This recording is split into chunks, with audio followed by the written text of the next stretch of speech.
Hi guys, tonight we're going to journey back to a time when life was harder than you can imagine, but also filled with determination and hope. We're heading to Colonial America, where every single day was about survival, and where the smallest comforts felt like miracles. You'll experience what it was really like to wake up in a world without running water, electricity, or even glass windows. Hey, if you're enjoying these stories, I'd really appreciate a like or subscribe. I'm curious where you're listening from, so drop a comment with your location and what time it is there. Now find a cozy spot, take a slow, deep breath, and let your body sink into comfort as we journey back in time together. Congratulations, you've just woken up in Colonial America sometime in the early 1700s. The first thing that hits you isn't what you see, it's what you smell.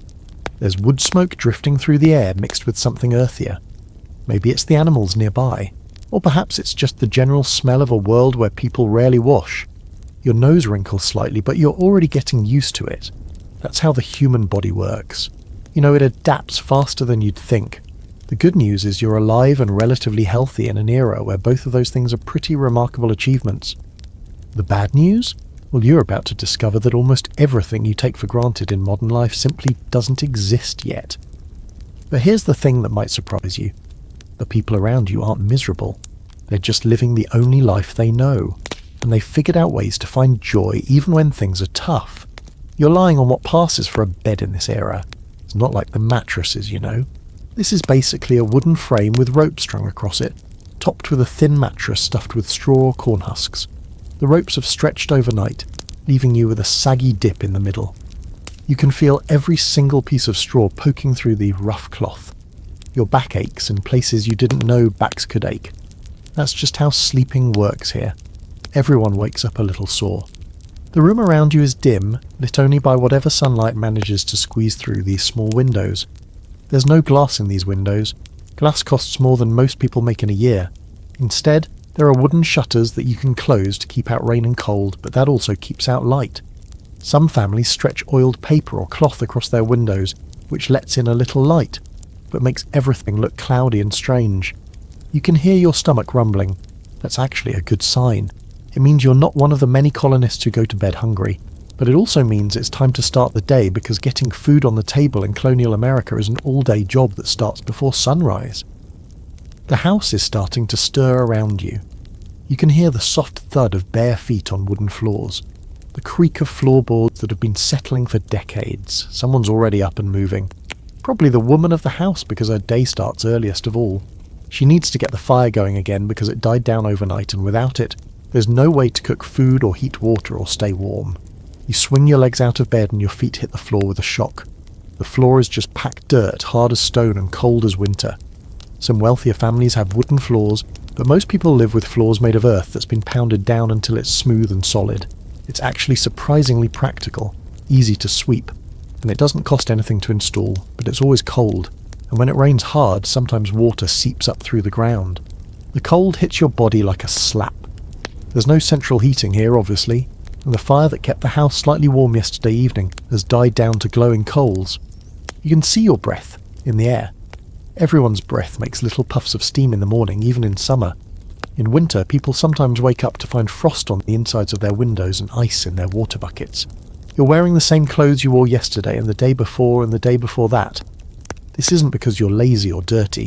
It's because most people in Colonial America own exactly one set of everyday clothes. Maybe two if they're lucky. There's one set for everyday work and one set for church on Sundays. The fabric is rough and scratchy against your skin. It's usually made of wool or rough linen woven by hand and sewn by hand with thick uneven stitches designed to hold up under years of hardware. Your clothes smell like wood smoke and sweat and general human living, but so does everyone else's, so nobody notices. That's one of those weird things about living in a time when everyone smells pretty much the same. Your nose just stops registering it as unusual. It's background noise, like the sound of cars in a modern city. Walking to the window, you push open the wooden shutters and peer outside. The sun is just starting to rise, painting everything in that soft golden light that makes even the hardest life look beautiful for a moment. You can see other houses scattered around, most of them looking very much like the one you're in. Small wooden, with steep roofs and tiny windows. Some are made with a technique called double and daub.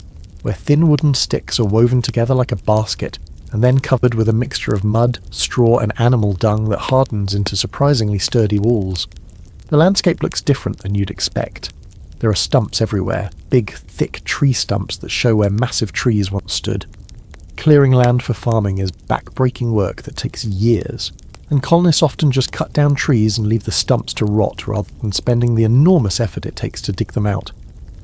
The fields between the stumps are planted with corn, wheat, or other crops that will hopefully keep everyone fed through this winter. You can see smoke rising from chimneys all around the area.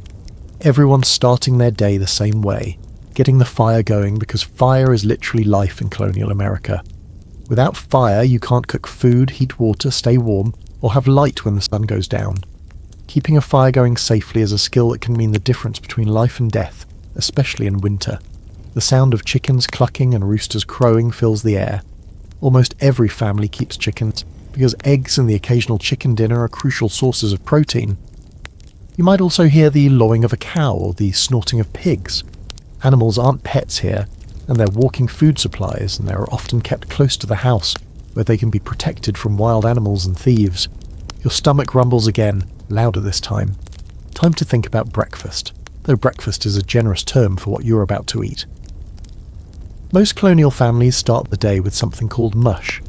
Basically a porridge made from cornmeal and water, maybe with a little milk if the cow's producing. If you're lucky, there might be a bit of molasses or honey to sweeten it, but sugar is incredibly expensive, and most families rarely taste it. The woman of the house is already in the kitchen area, which isn't really a separate room, but just one end of the main room where the big fireplace is.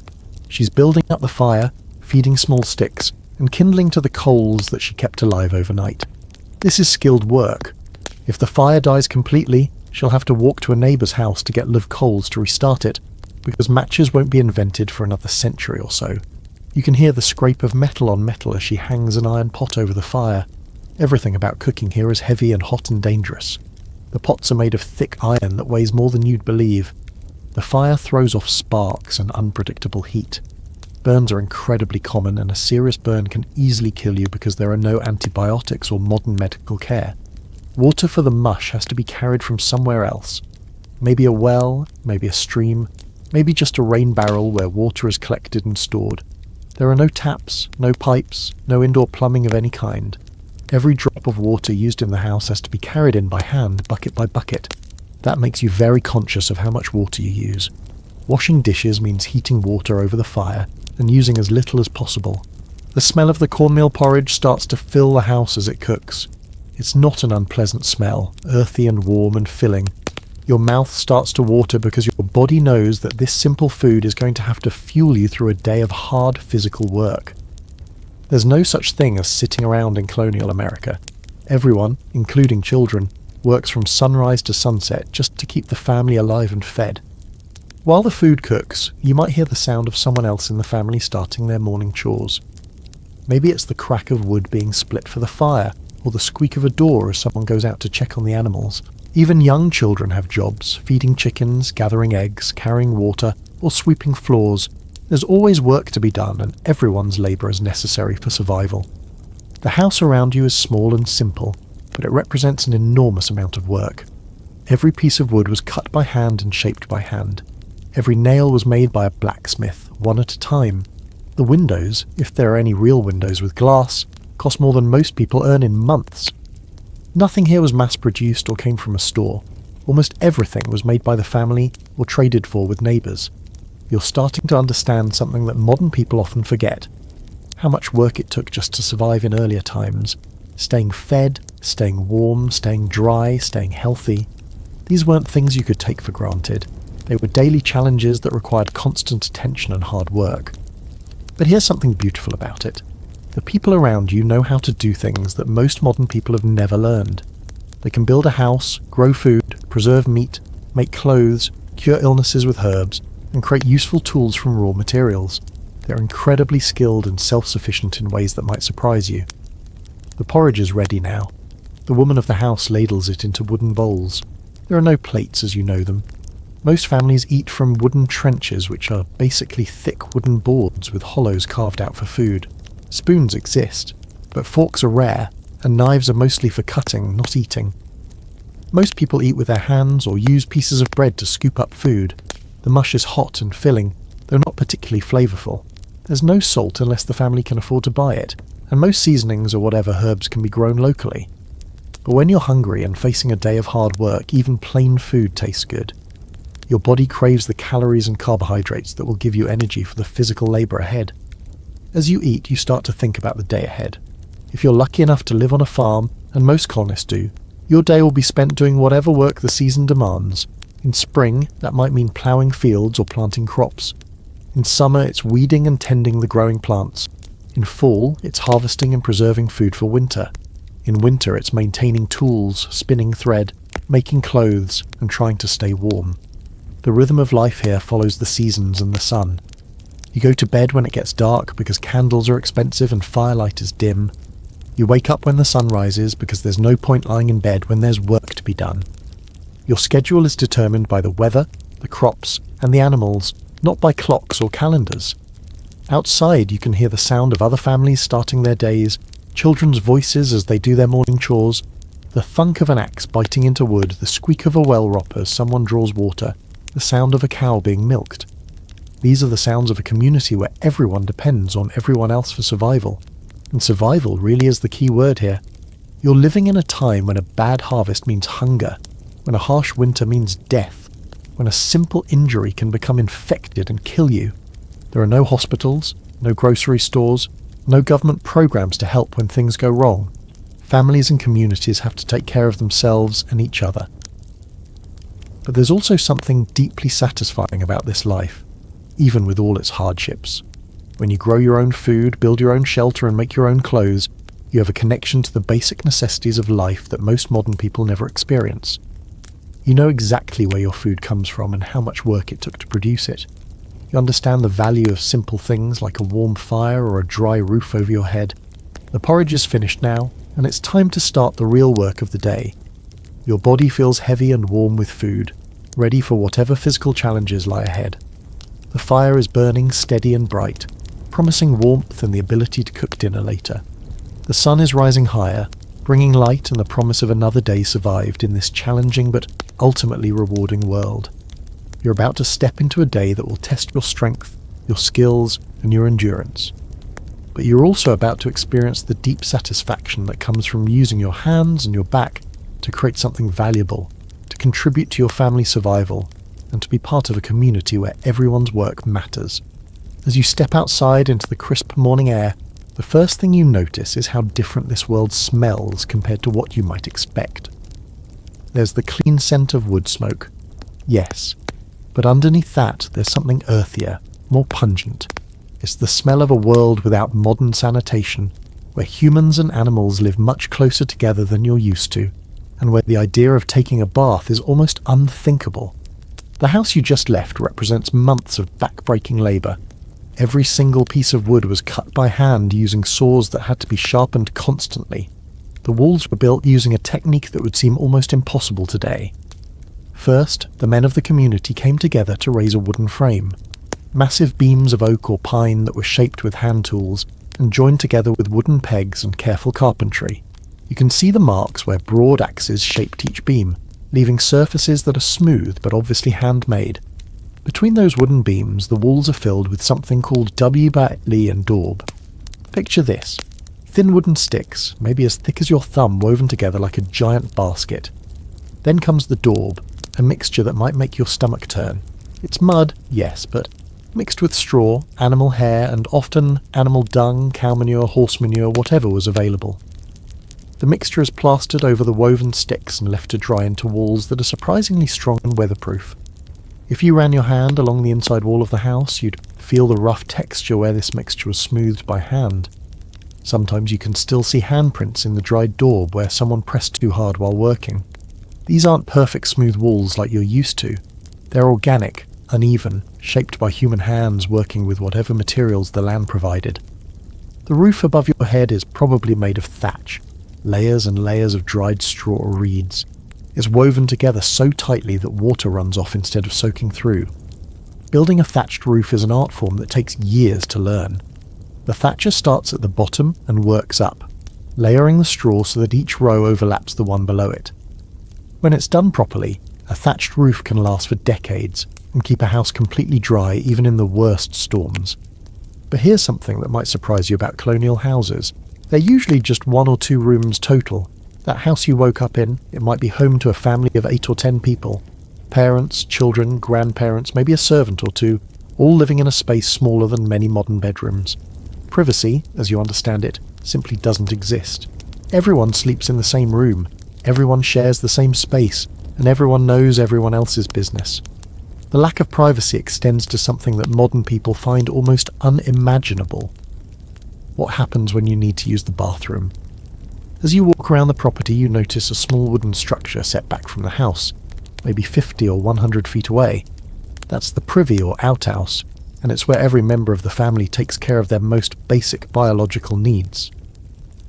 The outhouse is basically a wooden shed built over a deep hole in the ground. Inside there's a wooden seat with a hole cut in it, and underneath that hole is a pit that might be 6 or 8 feet deep. There's no toilet paper that won't be invented for another century. Instead, there might be corn cobs, old rags, or just smooth stones for cleaning yourself. In winter, going to the outhouse means bundling up and trudging through snow and ice for what might be a very unpleasant few minutes. But here's the thing that really shows how different life was. When that pit gets full, someone has to dig a new one and move the outhouse. Imagine that job on a hot summer day. The waste doesn't just disappear.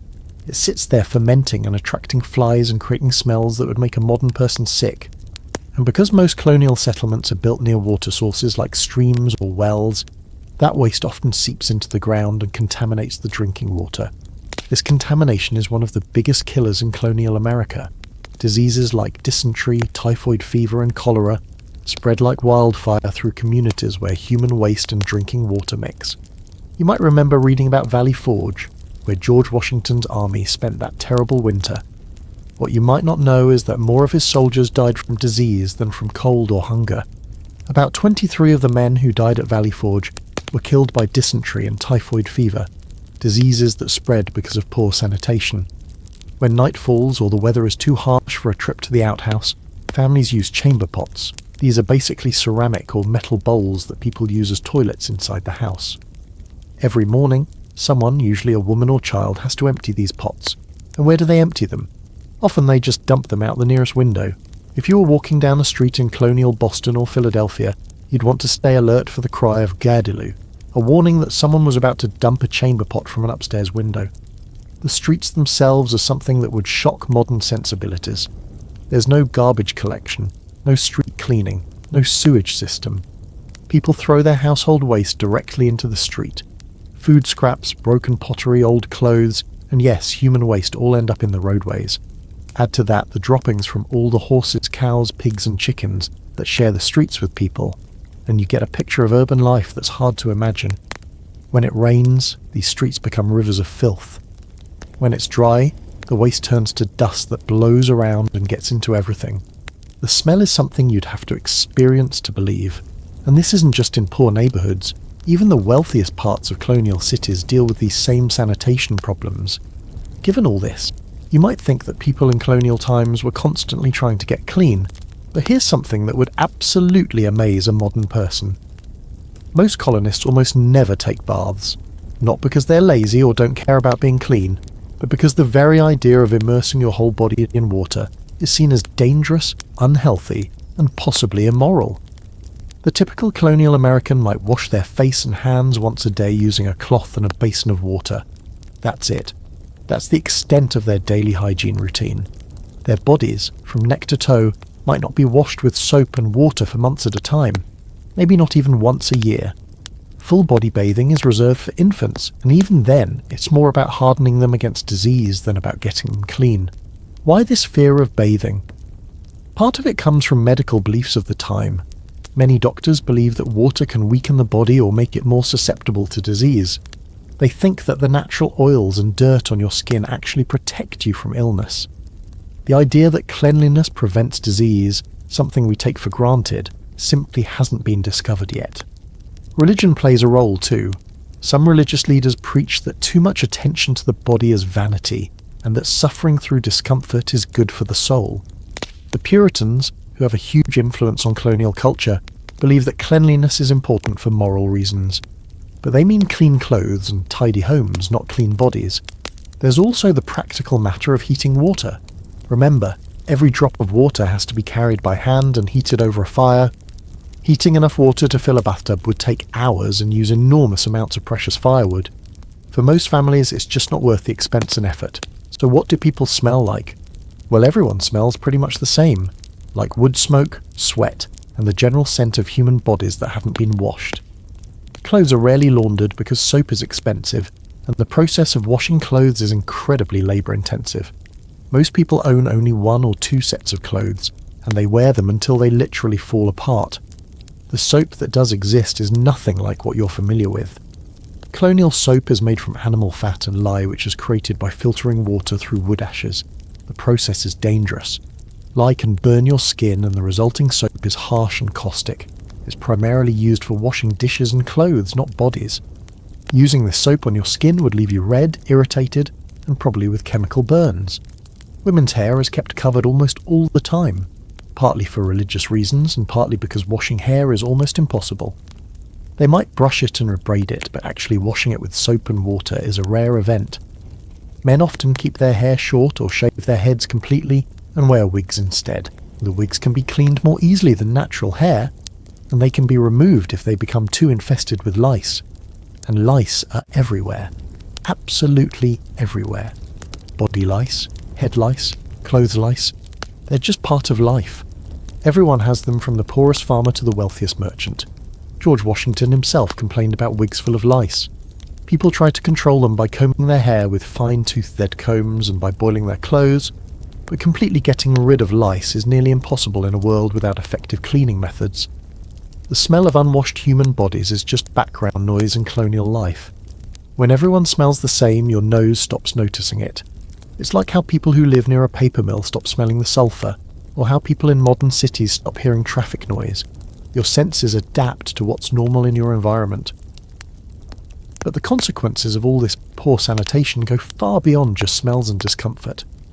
Disease spreads rapidly through communities where people live close together without proper hygiene. Smallpox, measles, influenza, and other contagious diseases can wipe out entire families or even whole settlements. Medical knowledge is primitive, and there are no antibiotics or vaccines. When someone gets sick, their family can only hope and pray and try whatever folk remedies they know. Even minor infections can become life-threatening. A small cut that gets dirty can lead to blood poisoning. A tooth infection can spread to the brain. Childbirth is incredibly dangerous because there's no understanding of germs or sterile conditions. Many women die in childbirth, and those who survive often suffer from infections that plague them for the rest of their lives. The irony is that people in colonial times often live closer to nature and get more physical exercise than modern people, which should make them healthier. And in some ways, they are. They're usually stronger and more physically capable than people today. But the lack of basic sanitation and medical knowledge means they die young from diseases that would be easily treatable now. Children are especially vulnerable. It's not uncommon for families to lose half their children before they reach adulthood. Parents don't even name babies until they're several months old because infant mortality is so high. When you see colonial graveyards, you'll notice how many tiny headstones there are marking the graves of children who lived only days or weeks. Despite all these challenges, colonial families developed strategies for dealing with the realities of their time. They burned certain herbs to mask odour and hopefully repel insects. They changed their clothes more often than they wash their bodies. They keep their living spaces as clean as possible, even if their bodies aren't clean by modern standards. And there's something to be said for the resilience this lifestyle builds. People in colonial times have incredibly strong immune systems because they're constantly exposed to germs and bacteria. Those who survive childhood are often remarkably hardy and able to withstand conditions that would make modern people seriously ill. The community aspect of colonial life also helps people cope with the hardships when everyone faces the same challenges. There's a sense of shared struggle that brings people together. Neighbours help each other with difficult tasks, share resources during hard times, and provide emotional support when tragedy strikes. As you stand outside that colonial house, breathing in the morning air with all its complex smells, you're experiencing a world that's both harsher and more intimate than anything most modern people can imagine. It's a world where survival depends on community, where physical strength and practical skills matter more than book learning, and where the simple act of staying alive through another day is an achievement worth celebrating. The sun is climbing higher now and the day's work is calling. Time to discover what it really means to earn your living with your hands and your back in a world where there are no shortcuts, no machines to do the work for you, and no safety net if you fail.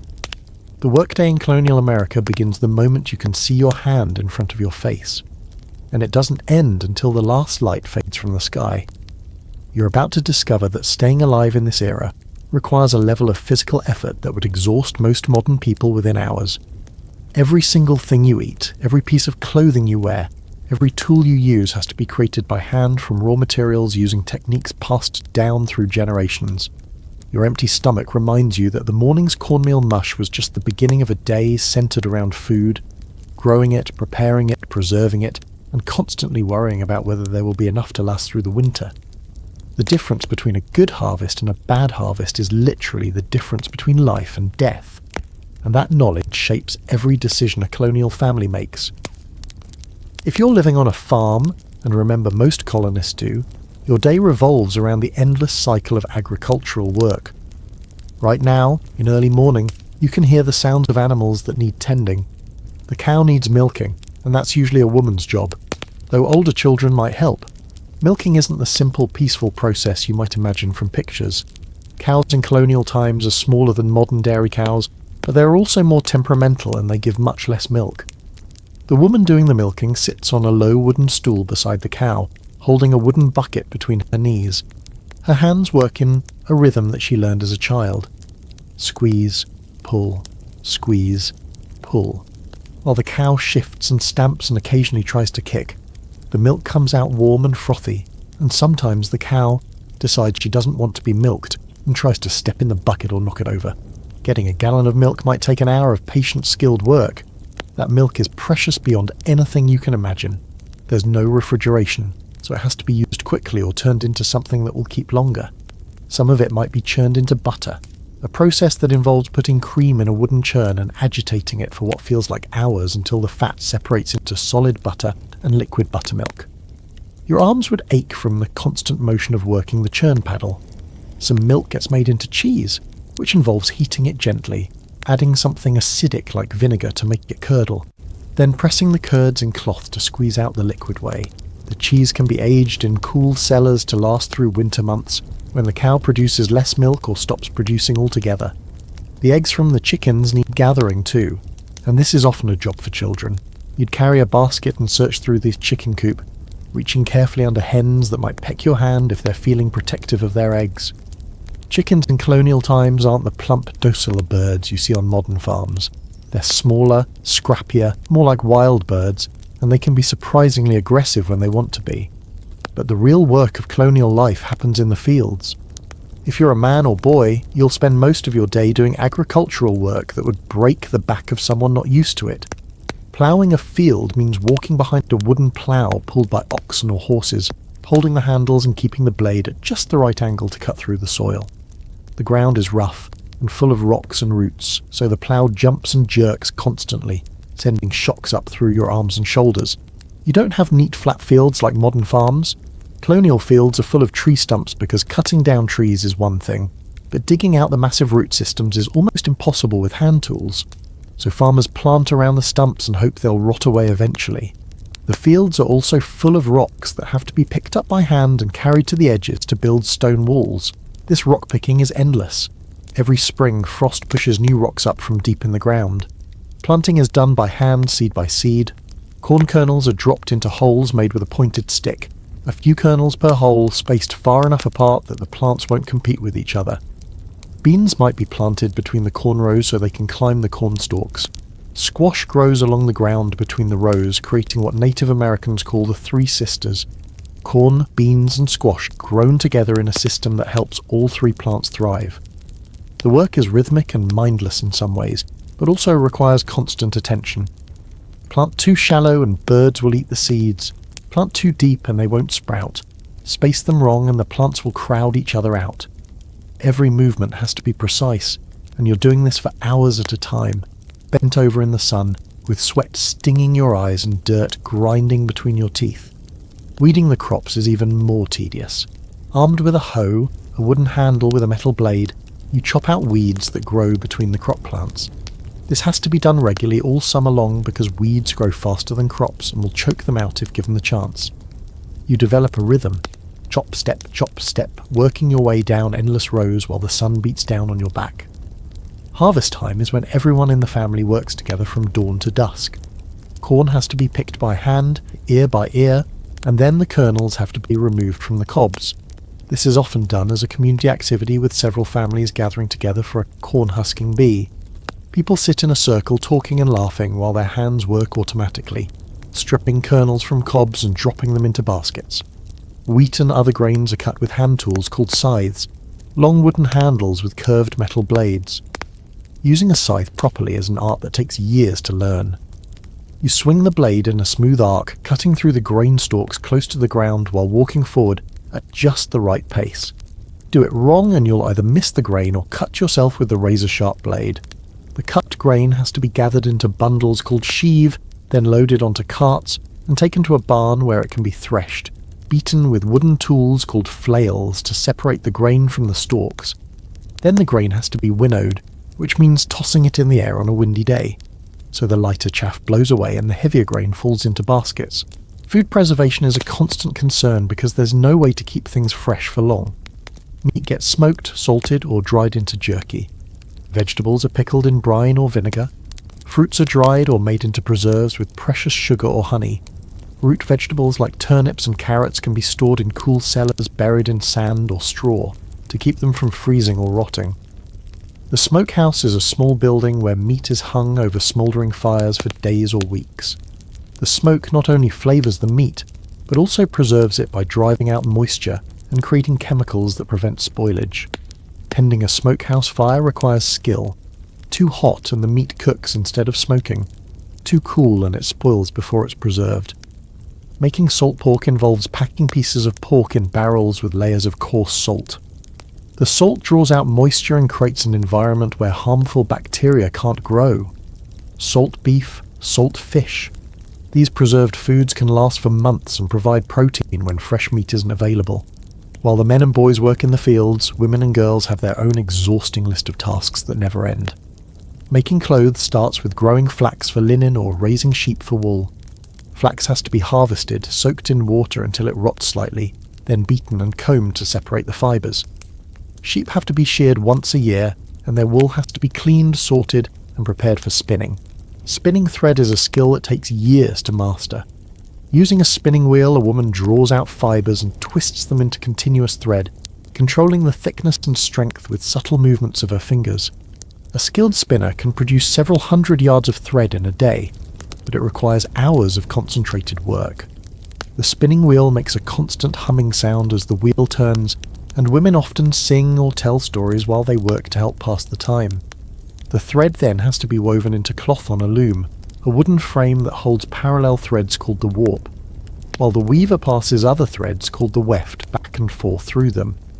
Operating a loom is like playing a musical instrument. Your hands and feet work together in complex patterns, and the rhythm becomes almost hypnotic after a while. But even after the cloth is woven, the work isn't done. Wool cloth has to be fulled, washed and beaten to make the fibres lock together and create a denser, warmer fabric. Linen has to be bleached by laying it out in the sun and dampening it repeatedly over weeks or months. Then the cloth has to be cut and sewn into clothes using patterns passed down from mother to daughter. All sewing is done by hand, stitch by tiny stitch. A woman might spend weeks making a single shirt, and every stitch has to be strong enough to withstand years of hardware and harsh washing. The thread is made from the same fibres as the cloth, and needles are precious metal tools that are carefully maintained and never lost. Cooking is another full-time job that requires constant attention and skill. Every meal has to be prepared over an open fire in the fireplace using heavy iron pots that hang from hooks and chains. Controlling the heat means moving pots closer to or farther from the flames, adding or removing logs, and constantly tending the fire to keep it at the right temperature. Bread baking happens in a stone or brick oven built into the side of the fireplace. First, a fire is built inside the oven chamber and allowed to burn until the stones are heated through. Then, the coals and ashes are scraped out. Loaves of bread are placed inside on wooden paddles, and the opening is sealed with a door or clay plug. The residual heat from the stones bakes the bread slowly and evenly, but you can only bake when the oven is hot.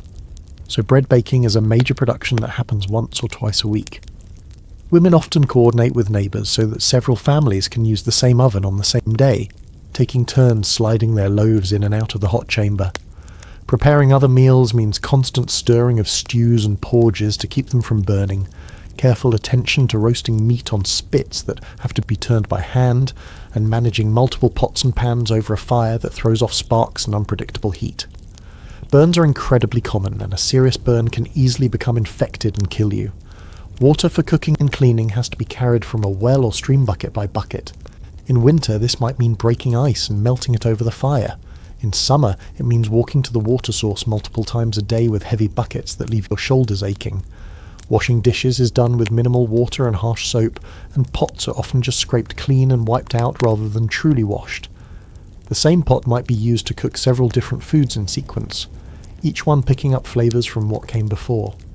Laundry is an occasional nightmare that involves heating large quantities of water, scrubbing clothes on washboards with harsh soap, rinsing them in cold water, and wringing them out by hand before hanging them to dry. Women often do laundry together as a community activity, share in the work and the large vessels needed to heat water. The rhythm of colonial work follows the seasons and the daylight. In summer, when days are long, people work as much as 16 hours a day. In winter, when daylight is precious, they work by firelight, but mostly focus on indoor tasks like spinning, weaving, and tool repair. Everyone in the family has essential work to do. Children as young as 5 or 6 have regular chores that contribute to the family's survival. Boys help their fathers with farming and learn skills like carpentry, blacksmithing, or whatever trade the father practices. Girls help their mothers with cooking, cleaning, and textile work, learning the skills they'll need to run their own household someday. There's no such thing as leisure time as modern people understand it. When the essential work is done, people might have a few minutes to sit by the fire and talk, but there's always something that needs doing. Clothes to mend, tools to repair, food to prepare for the next day. The physical toll of this lifestyle is enormous.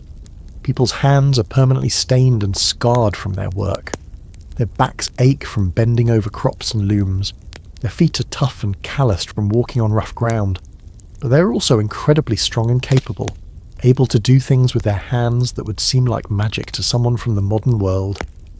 By the time evening arrives and the last light fades from the sky, you've worked harder than most modern people work in a week. Your body is exhausted, your clothes are dirty and sweat-stained, and you smell like woods and honest labour.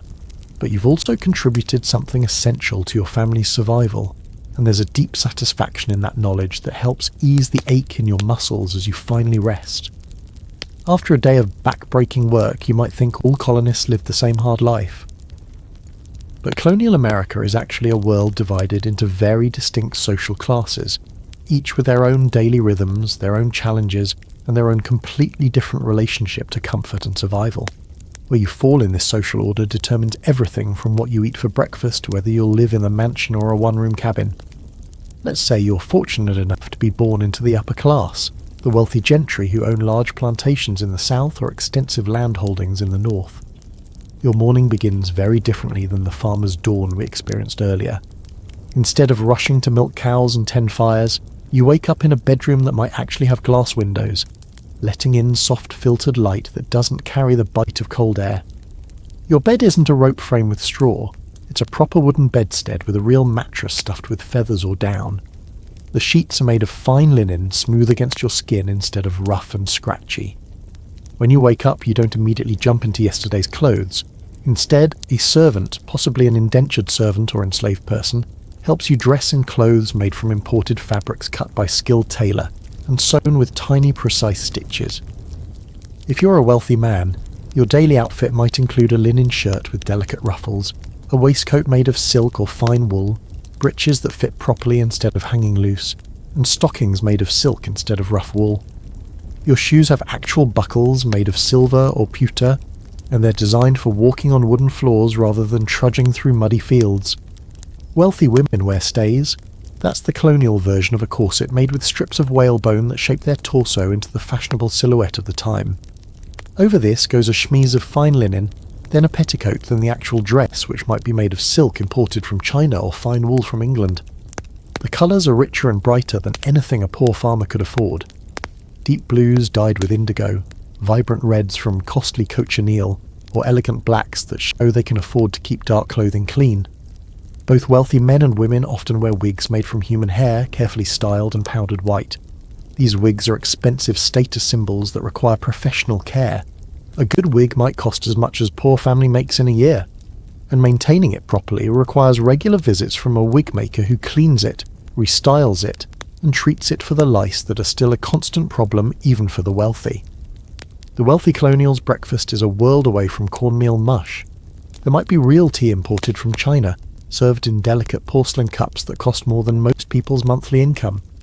Coffee is another luxury import served with actual sugar, white refined sugar that's been processed in the Caribbean and shipped north at enormous expense.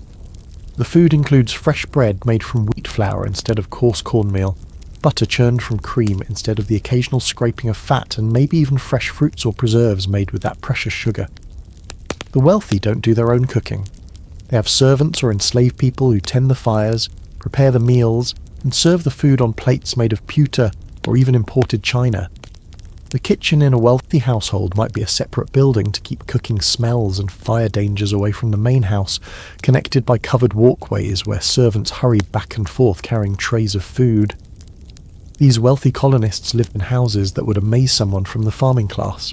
Multiple rooms, each with a specific purpose, a parlour for entertaining guests, a dining room just for eating, separate bedrooms for parents and children, and maybe even a library filled with books imported from Europe.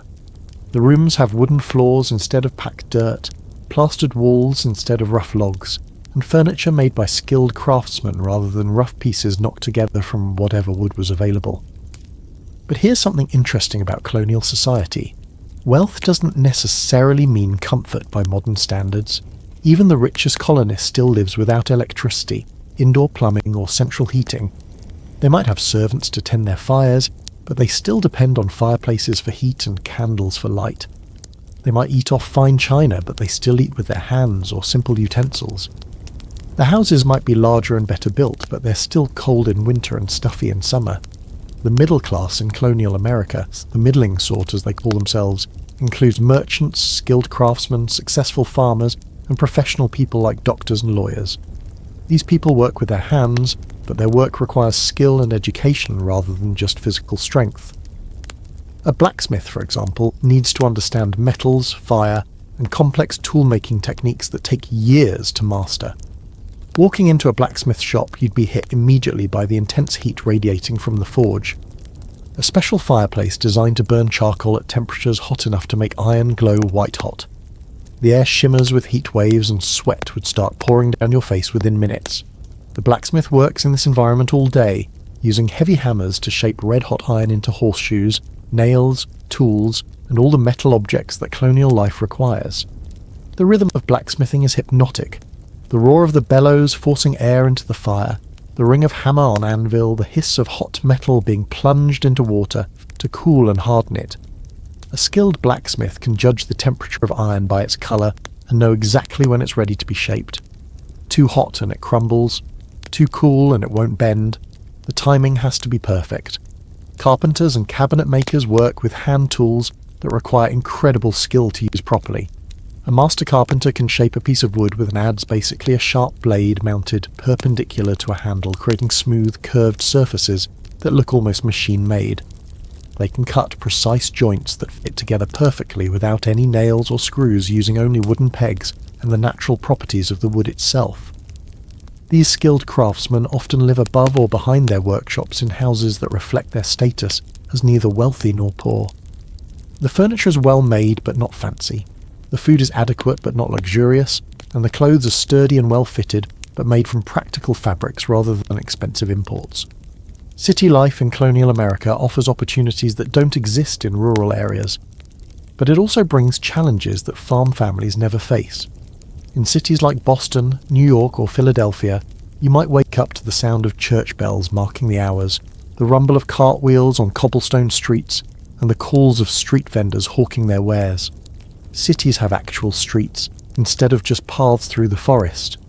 Though these streets are narrow, crowded, and often impossible during bad weather, houses are built close together, sometimes sharing walls, and the smells and sounds of your neighbours are impossible to escape. In summer, the concentration of people and animals creates odour that are overwhelming even by colonial standards. But cities also offer conveniences that rural colonists can only dream of. There are actual shops where you can buy goods instead of having to make everything yourself. A baker sells fresh bread daily, so you don't need to grind your own grain and tend your own oven. A tailor can make clothes to order if you can afford it. An apothecary sells medicines and exotic spices imported from around the world. Taverns serve as the social centres of colonial cities. These aren't just places to drink. They're where business is conducted, news is shared, and travellers find rooms for the night. Walking into a tavern, you'd be greeted by the smell of pipe tobacco, cooking food and unwashed bodies mixed with the sound of conversation, laughter, and maybe a fiddle being played in the corner. The tavern keeper serves beer, ale, cider, and stronger drinks like rum and whiskey. Colonial Americans drink alcoholic beverages with every meal, including breakfast, because alcohol is often safer than water in cities where wells might be contaminated. Even children drink small beer, a weak alcoholic drink that's less likely to carry disease than plain water. Education in colonial America varies dramatically depending on your social class and where you live. Wealthy children, especially boys, might be sent to formal schools or have tutors who teach them Latin, Greek, mathematics and classical literature. The goal is to prepare them for college, places like Harvard, which was founded in 1636, or the College of William and Mary in Virginia. Middle-class children might attend what are called dame schools, informal schools run by women in their homes where children learn basic reading, writing and arithmetic. The dame who runs the school is usually a widow or unmarried woman who needs income, and she teaches a dozen or so children of various ages in her kitchen or parlour. Poor children, especially in rural areas, often get no formal education at all. They might learn to read from their parents or the local minister, but more often they go straight to work as soon as they are old enough to be useful. For them, education means learning practical skills, how to farm, how to cook, how to make and repair the things their families need to survive. Even children who do learn to read often have very few books available. The Bible is usually the only book in most households, and children learn to read by studying Bible verses. Other books are incredibly expensive because they have to be imported from Europe or printed on hand-operated presses using paper that's made one sheet at a time. Religious life dominates colonial society in ways that might surprise modern people. Sunday isn't just a day of rest. It's a day when everyone in the community is required to attend church services that can last for hours. The church building is often the largest and most impressive structure in town, and church attendance is both a religious duty and a social obligation. Puritan services in New England are particularly intense. The congregation sits on hard wooden benches in an unheated building, listening to sermons that can last 2 hours or more. The minister preaches about sin, salvation, and the constant struggle between good and evil, often using fear of damnation to encourage proper behaviour. People are expected to sit perfectly still and pay attention, and falling asleep during the sermon is considered a serious breach of etiquette. But church isn't just about religion. It's also where the community comes together to share news, conduct business, and maintain social connections. After the service, people linger in the churchyard, catching up on gossip, arranging marriages, and discussing the practical matters of community life. Religious beliefs also shape daily behaviour in ways that go far beyond Sunday services. The Puritans believe that hard work is a form of worship, that suffering builds character, and that success in this world might be a sign of God's favour. These beliefs help explain why colonists are willing to endure such difficult living conditions. They see hardship as part of God's plan. Colonial communities organise themselves around shared work and mutual aid in ways that are essential for survival. Barn raisings bring together all the men in an area to build a new barn in a single day. House raisings do the same for new homes. These events are part work party, part social gathering with everyone contributing their labour and skills to help a neighbour. Quilting bees give women a chance to socialise while doing essential work. A group of women gather to work on a quilt together, their hands moving in practiced patterns while they talk about their families, their communities and their concerns. The quilts they create aren't just bed covers. They're works of art that represent countless hours of skilled labour and creativity. Corn-husking bees turn the tedious work of preparing corn for storage into a social event. Families gather in someone's barn with huge piles of corners waiting to be husked. People sit in circles talking and laughing while their hands automatically strip away the husks. There might be music, dancing, and plenty of food to reward the workers. Harvest time brings communities together in ways that show how dependent people are on each other. When one family's crops are ready, neighbours drop their own work to help with the harvest. Everyone knows that they'll need the same help when their own crops are ready, and that a delay of even a few days can mean the difference between a successful harvest and disaster. The differences between the three colonial regions, New England, the Middle Colonies, and the South, create distinct cultural patterns that affect daily life in profound ways. New England, with its rocky soil and harsh winters, develops a culture based on small farms, fishing, and eventually manufacturing. The Middle Colonies, with their fertile soil and mild climate, become the breadbasket that feeds much of colonial America. The South, with its long-growing season and rich soil, develops a plantation system based on cash crops like tobacco and rice. These regional differences show up in everything from the food people eat to the houses they build to the work they do. A New England fishing village looks and feels completely different from a Virginia tobacco plantation or a Pennsylvania grain farm. But despite these differences, all colonists share the basic challenge of creating a new society in a land that's still largely wilderness. The day is winding down now, and even in this stratified society where your birth largely determines your destiny, people from all social classes share certain experiences. They all depend on fire for heat and light. They all worry about disease and accidents that could end their lives without warning. They all live with the constant awareness that their survival depends on their own efforts and the support of their communities. As darkness falls and families gather around their fires, the social distinctions that matter so much during the day seem to fade a little. Rich or poor, city dweller or farmer, everyone faces the same basic human needs for warmth, food, shelter, and companionship.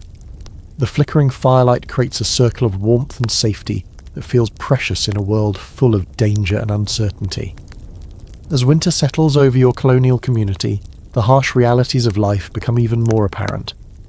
But so do the remarkable ways that people adapt, survive, and even find joy in the midst of hardship. This is the season when the fragility of colonial life shows most clearly when a simple illness can become a death sentence. When staying warm becomes a daily struggle, and when communities either pull together or fall apart under the pressure of survival, the approach of winter brings a different kind of work.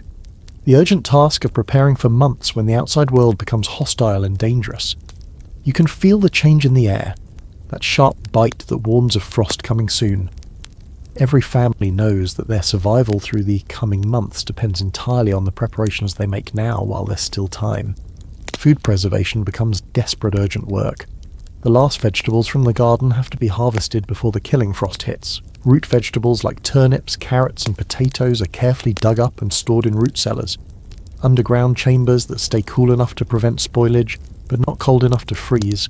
These cellars are carved out of hillsides or dug beneath houses, lined with stones, and covered with thick layers of earth and straw for insulation. The apple harvest brings both celebration and back-breaking work. Apples are one of the few fruits that can be stored for months if kept cool and dry. So, every apple matters.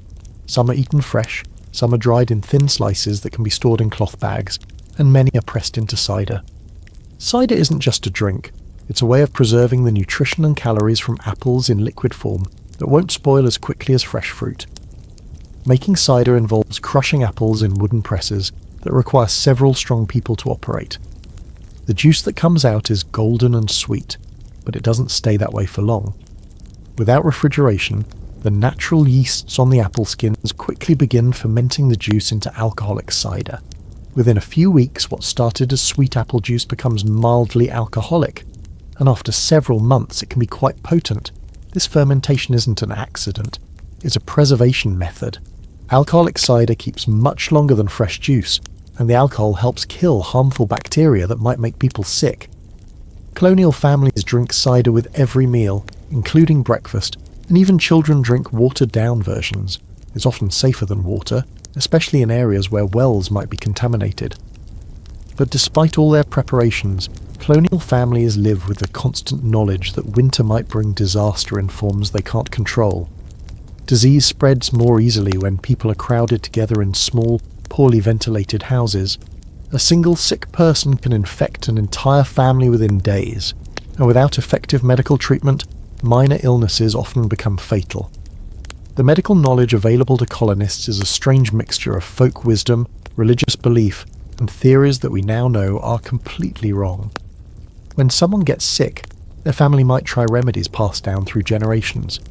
Herbal teas made from willow bark for pain, picasses made from bread and milk for infected wounds, or mixtures of honey and whiskey for coughs and sore throats. Some of these folk remedies actually work. Willow bark contains a compound similar to aspirin. Honey has natural antibacterial properties.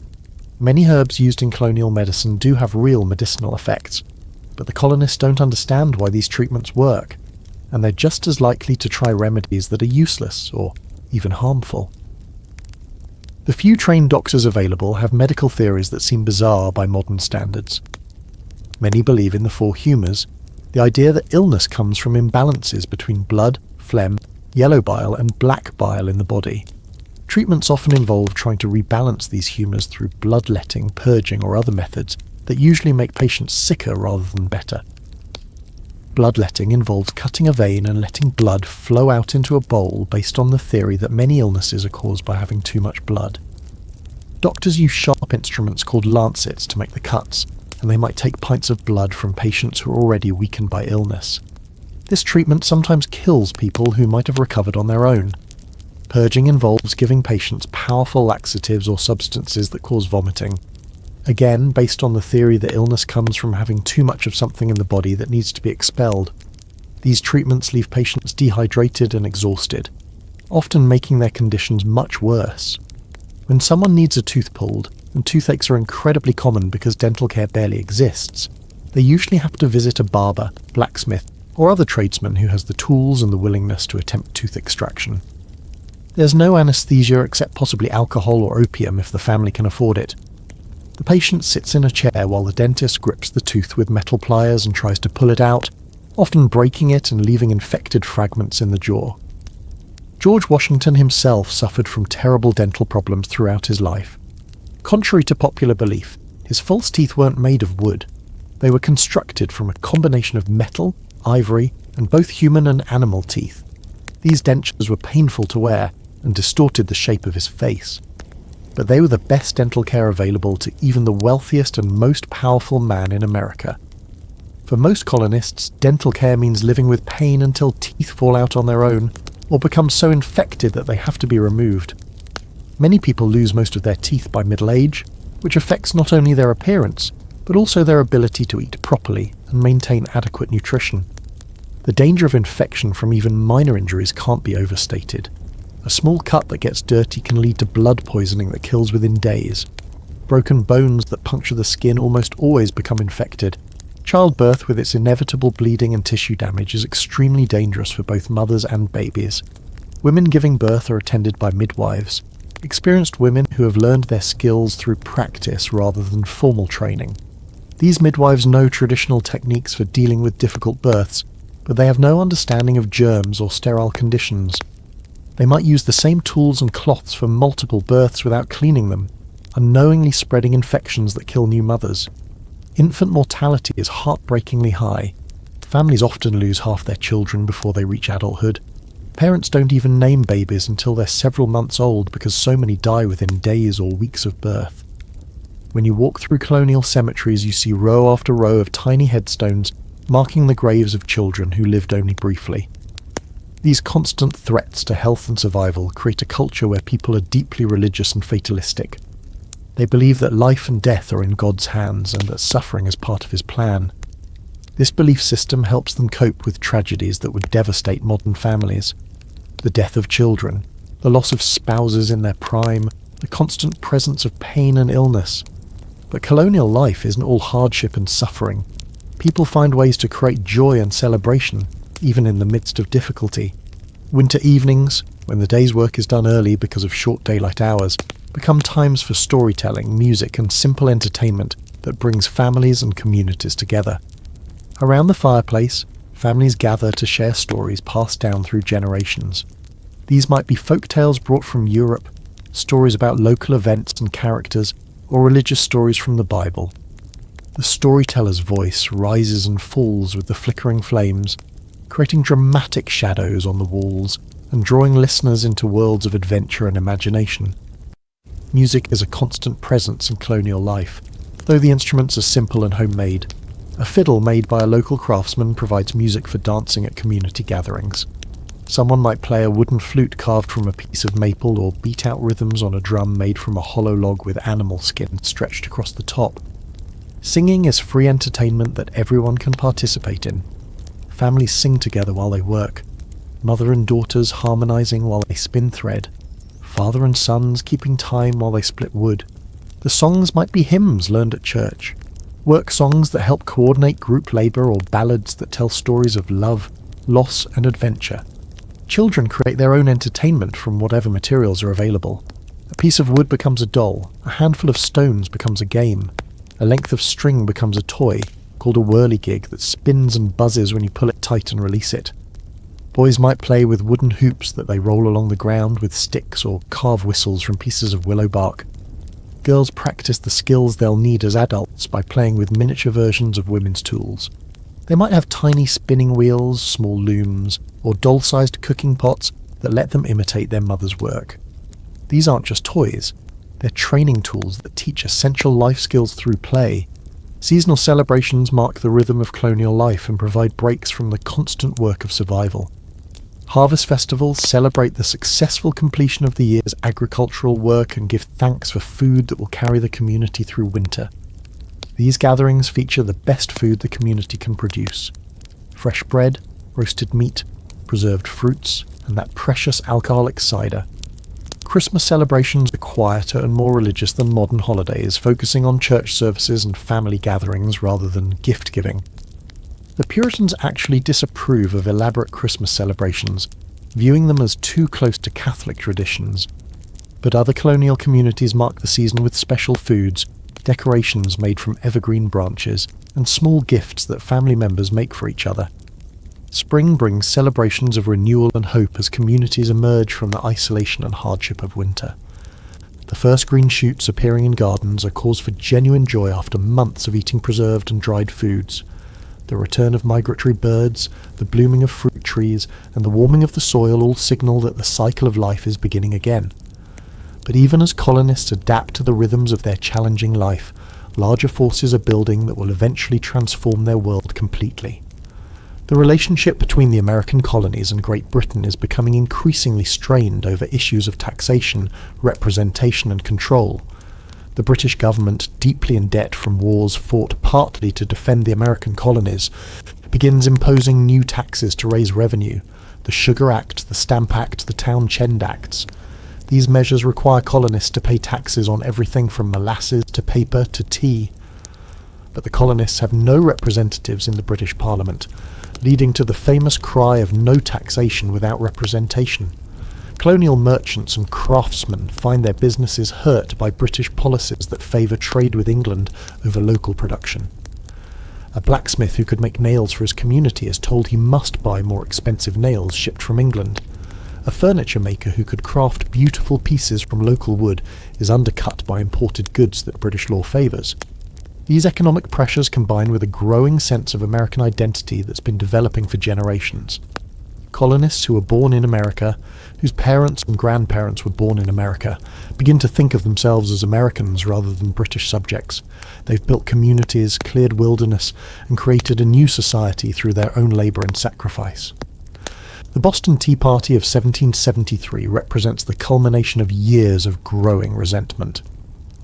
When British law gives the East India Company a monopoly on tea sales in America, colonial merchants who have been importing and selling tea find their livelihoods threatened. The dramatic response, dumping hundreds of chests of expensive tea into Boston Harbour, shows how far the relationship between Britain and America has deteriorated.